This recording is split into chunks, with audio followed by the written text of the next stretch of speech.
Assalamualaikum Abang Laiman. Cik Laiman buat apa kat sini Cik Laiman?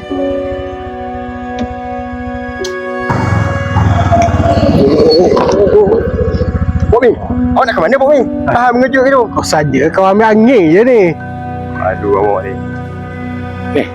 Umi, kau nak tanya sikit lah. Apa pelik lah?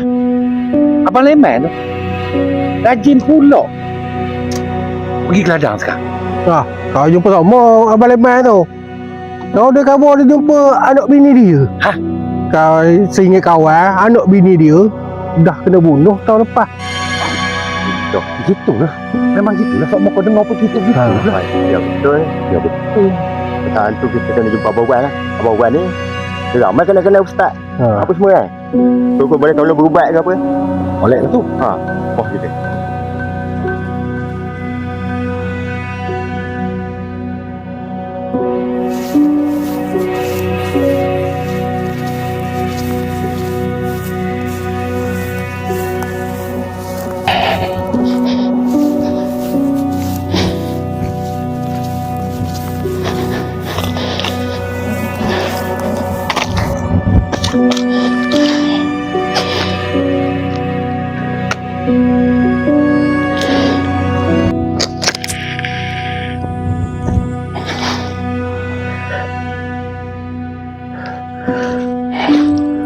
Ma,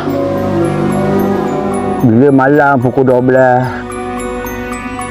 Ma telefon abang bawa bekal, suruh bawa bekal. Besok ni tu siang abang datang bawa beberapa jamaah pesan. Tapi tu lah Ma, kenapa abang ajak Ma dengan Aiman, bawa Aiman sekali balik ke rumah? Ma tak nak. Kenapa